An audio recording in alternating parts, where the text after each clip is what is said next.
अब आते हैं आज की कहानी के ऊपर। अभी कुछ दिन पहले ही लास्ट शायद थर्सडे को 13 को करवा चौथ था। करवा चौथ बीवियां जो हैं वो अपने पति के लंबी उम्र के लिए रखती हैं, व्रत रखती हैं।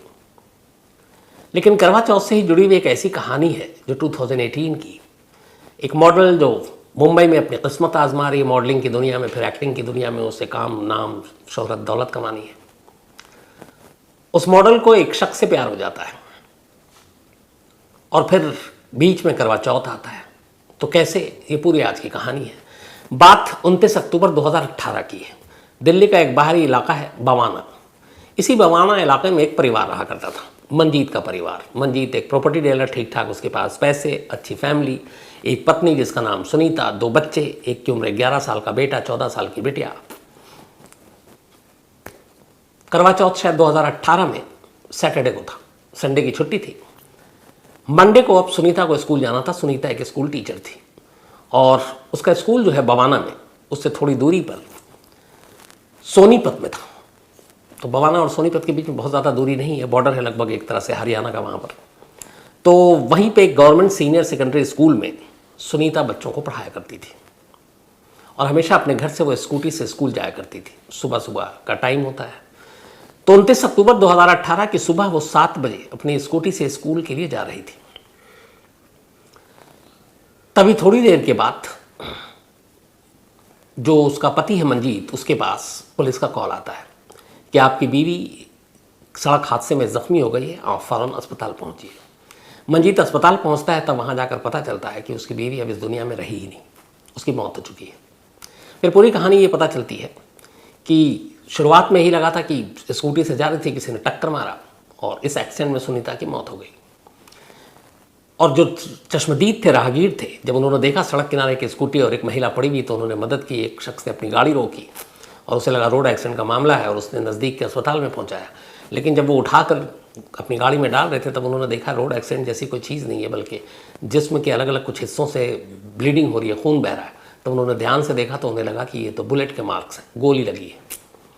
तो इसी के बाद खैर वो अस्पताल पहुंची, फिर पुलिस को इन्फॉर्म किया गया। फिर डॉक्टरों ने बताया कि इसकी मौत रोड एक्सीडेंट में नहीं हुई है, बल्कि इसे 3 गोली लगी है, एक सीने में और 2 पेट पर। अब सुनीता ने कुछ सोने के जेवर भी पहने हुए, तो अमूमन जो मंगलसूत्र और बाकी चीज़ें होती हैं, कान में टॉप था सोने का, लेकिन किसी ने कोई उसको छीना नहीं, लूटा नहीं। मोबाइल सब कुछ उसके पास। तो पहली नज़र में ये साफ हो गया था कि ये जो मामला है ये लूटपाट या रॉबरी का नहीं है, क्योंकि अगर ये लूटपाट होती तो सुनीता को फिर लूट के जाते वो लोग, लेकिन चले गए। कुछ चश्मदीदों ने बताया कि 4 लोग थे और अचानक उन्होंने एक सुनसान जगह पर उन्होंने देखा कि सुनीता को उन्होंने रोका हुआ है और फिर शायद गोली मारी और भाग गए। अब ये एक मर्डर का मामला था। पुलिस ने अपनी तफ्तीश शुरू की।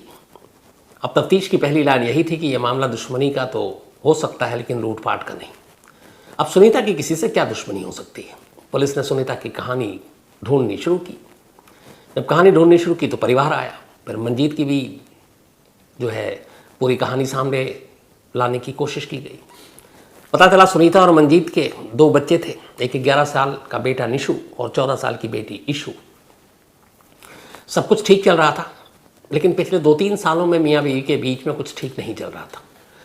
कई लोगों से बात की, सुनीता के घर वालों से बात की, फिर पुलिस ने सुनीता के मोबाइल कॉल डिटेल खंगाले, फिर मंजीत के कॉल डिटेल खंगाले। तो जब कॉल डिटेल खंगाला तो लोकेशन जो है वो, जब ये सब कुछ हुआ था, मंजीत का अपने घर पर था। तो ये था कि वो वहाँ पे है नहीं। और उसके बाद ये कि उस वक्त जो भी उसके कॉल डिटेल थे, सीडीआर रिकॉर्ड, उससे भी ऐसा कुछ सुराग नहीं मिला कि उस वक्त वो किसी से बात कर रहा हो या संपर्क में हो जिससे पुलिस उस तक पहुँचे। तो ऐसा कोई क्लू कुछ मिला नहीं। लेकिन उसी मोबाइल के कॉल डिटेल को खंगालते खंगालते पुलिस को एक जानकारी मिली। 1-2 नंबर थे जिससे लगातार मंजीत बात कर रहा था। उनमें से एक नंबर था एंजल गुप्ता। अब एंजल गुप्ता एक मॉडल थी। असली नाम शशि प्रभा यूपी की थी। उनकी माँ जो है वो दिल्ली में CPWD में काम करती हैं, वहाँ की मुलाजिम थी। तो उन्हें एक सरकारी घर मिला हुआ था, तो साउथ दिल्ली में ही सरकारी घर में रहा करती। बचपन में एंजल गुप्ता के पिता की डेथ हो गई। तो उनके डेथ के बाद उनके पिता के एक दोस्त राजीव गुप्ता, उन्होंने इस एंजल को अपनी बेटी की तरह पाला, वैसे एक बाप की तरह प्यार दिया। एंजल दिखने में बेहद खूबसूरत थी। पढ़ाई लिखाई के बाद उसने कहा कि वो एक्टिंग की दुनिया में अपनी किस्मत आजमाना चाहती है। एंजल की माँ और राजीव गुप्ता जो उसके मुंह बोले बाप, उन्होंने कहा तुम जाओ। वो वहाँ गई, अब मुंबई में रहने लगी, कुछ छोटे मोटे रोल किए। एक उसने आइटम सॉन्ग किया था शक्ति कपूर के साथ, तो ठीक ठाक अपनी उसकी ज़िंदगी चल रही थी। लेकिन इसी दौरान में एक गुरुग्राम में एक पार्टी थी। अच्छा, मुंबई में भी सेलिब्रिटीज़ पार्टी, पेज 3 पार्टी में एंजल गुप्ता अक्सर दिखाई दिया करती थी।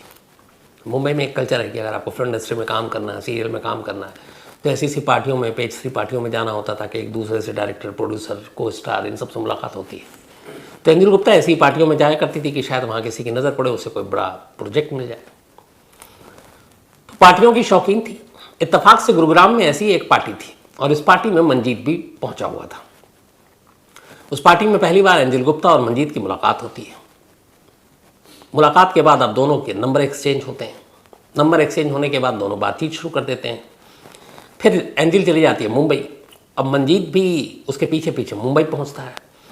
वहाँ वो भी कुछ अपनी मॉडलिंग की दुनिया में किस्मत आजमाता है, कामयाब होता नहीं है। लेकिन इस वजह से अब एंजल और मंजीत के बीच में काफ़ी नज़दीकियाँ आ चुकी थी। अब मंजीत फिर दिल्ली आ जाता है। दिल्ली जब एंजल आती है तो भी मुलाकात होती है। अब दोनों एक दूसरे से प्यार करने लगते हैं, एक दूसरे को दिल दे देते हैं। अब एंजल मंजीत से शादी करना चाहती है। इधर मंजीत का इशू ये है कि उसको 2 बच्चे हैं, एक बीवी है, कैसे शादी करे। लेकिन एंजल ने अब उस पर दबाव डालना शुरू किया। मंजीत ने भी ये तय कर लिया था कि वो एंजल से शादी करेगा। अब लेकिन अभी ये सब रास्ता क्या हो, कैसे हैं, ये सब सोच ही रहे थे कि अक्टूबर 2018 करवा चौथ आने वाला था। एंजल ने जिद पकड़ ली और उसने कहा मंजीत से कि मैं चाहती हूँ कि तुम्हारे लिए करवा चौथ रखूँ और करवा चौथ मैं दूँ और तुम मेरे पास हो। अब मंजीत के लिए बड़ा मुश्किल था, क्योंकि सुनीता उसकी वाइफ लगातार बरसों से उसके लिए करवा चौथ रख रही है और उसको देखकर ही वो अपना व्रत तोड़ती है। अब वो अपनी बीवी सुनीता को छोड़कर कैसे जाए एंजल के पास। अब एंजल और मंजीत में इस बात को लेकर बहुत झगड़ा हुआ। लास्ट में ये तय हुआ, मंजीत ने कहा ठीक है, ये आखिरी करवा चौथ है जो मैं सुनीता के साथ मनाऊंगा। अगली बार से करवा चौथ में मैं तुम्हारे साथ रहूँगा, इस बार तुम छोड़ दो। इस शर्त के साथ ये बात और झगड़ा खत्म हुआ कि लास्ट करवा चौथ, और एंजल ने कहा कि अब सुनीता के साथ नहीं, तुम मेरे साथ होगे।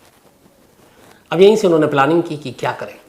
करवा चौथ सुनीता अपने पति की लंबी उम्र के लिए रखती है, उसी को देखकर व्रत तोड़ती है, पर उसे ये मालूम ही नहीं कि जिसकी वो लंबी उम्र की दुआएं मांग रही, जिसके लिए व्रत रखी भी है, वही मन ही मन में अब उसकी उम्र को छोटी करने के बारे में सोच रहा है और शायद अगले कुछ घंटों में वो उसे मार डालेगा। इस बात से अनजान, उसकी साजिश से बेखबर सुनीता जो है अपने पूरे आस्था, पूरी मोहब्बत के साथ करवा चौथ का व्रत रखती है, फिर तोड़ती है। संडे गुजर जाता है, अब मंडे आ जाता है और इस दौरान में करवा चौथ से लेकर अगले 24 घंटे में मंजीत, एंजल गुप्ता और एंजल गुप्ता के मुंबोले पिता राजीव गुप्ता की एंट्री यहाँ इसलिए होती है कि वो चूँकि एंजल गुप्ता को बहुत प्यार करते थे, एंजल को मुंबोले पिता थे, बचपन से पाला था, तो एंजल ने उनसे कहा था कि मैं मंजीत से शादी करना चाहती हूँ। राजीव गुप्ता को सब कुछ पता था मंजीत के बारे में, फिर भी उन्होंने कहा ठीक है। अब उसने कहा ये शादी यूँ आसानी से तो होगी नहीं, मसला टेढ़ा है। तो फिर सुनीता को जब रास्ते से हटाने की प्लानिंग की गई तो उसमें राजीव भी शामिल हो गया कि एंजल खुश रहेगी। तो अब सुनीता के कत्ल में एंजल के साथ उसका मुंह बोला पिता राजीव, वो भी इस साजिश में शामिल हो गया। अब इन तीनों ने मिलकर कहा कि कत्ल कैसे करें। बवाने में रहता था मंजीत, कुछ लोगों से संपर्क किया, पता चला कि वेस्टर्न यूपी में कुछ ऐसे सुपारी किलर हैं जो पैसे लेकर कत्ल करते हैं। कुछ लाख में सुपारी की रकम डिसाइड हुई और फिर ये हुआ कि सुनीता को मारना है। सुपारी किलर ने कहा ठीक है। मंजीत ने उसे रूट भी बताया कि उसकी बीवी, सब कुछ जानकारी पति दे रहा पत्नी के बारे में, कि सुबह स्कूल के लिए जाती है, स्कूटी पे जाती है, उसके घर से लेकर उसे स्कूल तक के सफ़र में बीच में करीब कुछ ऐसे चंक आते हैं जहाँ पे थोड़ा सन्नाटा होता है, वहाँ आसानी से मार सकते हो। फिर ऐसा भी लगेगा कि किसी गाड़ी में हिट हो गया, लोग कुछ कहेंगे भी नहीं। तो तय हुआ कि ठीक है, मंडे करवा चौथ के बाद पहला वर्किंग डे सुनीता स्कूल जाएगी और इसी दौरान उसे मारना है। 4 सुपारी किलर तैयार थे बवाना इलाके में। सुनीता अपने घर से निकली। जैसे ही वो घर से निकली, मंजीत यानी उसके पति ने सुपारी किलर को फ़ोन किया। उसने कहा कि मेरी बीवी स्कूटी पर निकल चुकी है, स्कूटी का नंबर और बाकी चीज़ें पहले ही उन्हें मालूम था।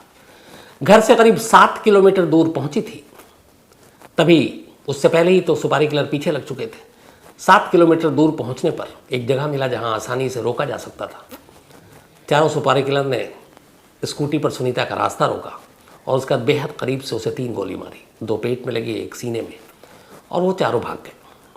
फिर कुछ लोगों ने देखा सुनीता नीचे गिर गई सड़क पर, स्कूटी भी गिर गई, तो उन्हें लगा कि रोड एक्सीडेंट का मामला। उन्होंने एक शरीफ आदमी, उसने अपनी गाड़ी में मदद की, हॉस्पिटल ले गया, लेकिन बचाया नहीं जा सका। तो उस मोबाइल से एंजल गुप्ता से राजीव गुप्ता और इधर सुनीता के घर वालों से एंजल और मंजीत के रिलेशन की खबर जब सामने आई, तो ये जब सारी चीज़ें आई तो पुलिस ने मंजीत, जो अब तक लगातार रो रहा था, ऐसा लग रहा था कि इसकी बीवी के जाने के बाद दुनिया में उससे बड़ा उसको कोई सदमा नहीं लगा, तो जब सारी शक की सुई उसकी तरफ घूमी तो पुलिस ने उठाया और फिर अपना पुलिसिया तेवर दिखाया और आखिर में मंजीत ने कबूल किया कि उसी ने यह कत्ल किया। उसके बयान के बाद एंजल गुप्ता को गिरफ्तार किया गया। एंजल गुप्ता के साथ साथ फिर राजीव गुप्ता, उसके मुँह बोले पिता को गिरफ्तार किया गया और इसके कुछ दिन के बाद उन सुपारी किलर की भी शिनाख्त हो गई और उन सुपारी किलर को भी गिरफ्तार किया गया। फिलहाल जब ये चार्जशीट और बाकी चीज़ें दाखिल हुई थी तो एंजल गुप्ता ने कोर्ट में एक रिट दाखिल की थी कि मेरे खिलाफ कोई सबूत नहीं है कि मैं साजिश में डायरेक्ट इन्वॉल्व हूँ, ये हूँ, लेकिन कोर्ट ने उसकी अर्जी को खारिज कर दिया और कहा कि आप साजिश में शामिल थी। अभी ये मामला लोअर कोर्ट में है, क्या फ़ैसला होगा ये आने वाला वक्त बताएगा। तो ये थी आज की कहानी।